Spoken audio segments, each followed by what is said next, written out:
नमस्कार. हवामान अंदाज आणि बातम्या या आपल्या यूट्यूब चॅनलमध्ये मी किरण वाघमोडे तुम्हा सर्वांचं स्वागत करतो. आज 30 ऑगस्ट सकाळचे 9:30 वाजलेत. पाहूया तिथे 24 तासात राज्यातील हवामान कसे राहील. तर हवामान पाहिलं तर चक्रकार वाऱ्यांची स्थिती मध्य प्रदेशवरती पोहोचली.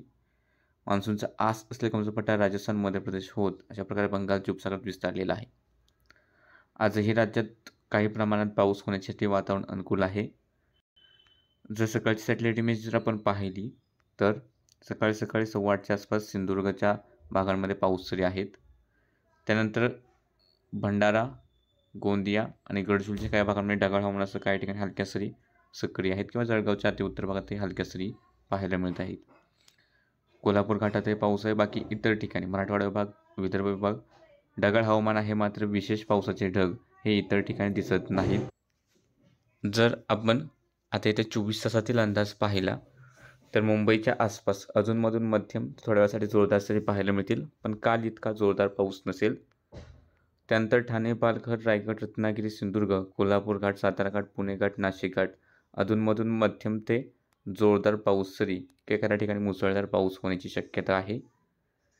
नंदुरबार, धुळे, नाशिकचे काही उत्तरेकडील भाग असतील, छत्रपती संभाजीनगर, जालन्याचे उत्तर भाग, बुलढाणा, अकोला, वाशिम, अमरावती या जिल्ह्यांमध्ये मध्यम ते एखाद्या ठिकाणी जोरदार पाऊस होईल, पण हा पाऊस सार्वत्रिक नसेल. त्यानंतर अहिल्यानगर, सोलापूर, धाराशिव, बीड, परभणी, हिंगोली, लातूर, नांदेड, यवतमाळ, नागपूर, भंडारा हा जो भाग असेल या ठिकाणी हलका किंवा मध्यम स्वरूपाचा पाऊस होईल.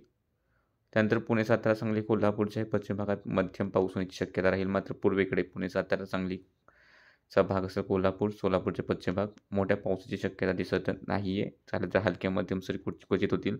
ही स्थिती चंद्रपूर, गडचिरोली, गोंदियासाठी सुद्धा राहील. क्वचित एखाद्या ठिकाणी हलका पाऊस होईल, मात्र सार्वत्रिक पावसाची शक्यता याही भागांमध्ये नाही आहे. बाकी सध्याच्या अपडेटमध्ये इतकंच. दररोजच्या हवामानाचे अंदाज पाहण्यासाठी चॅनल सबस्क्राईब करून घ्या. व्हिडिओ लाईक आणि शेअर करायला विसरू नका.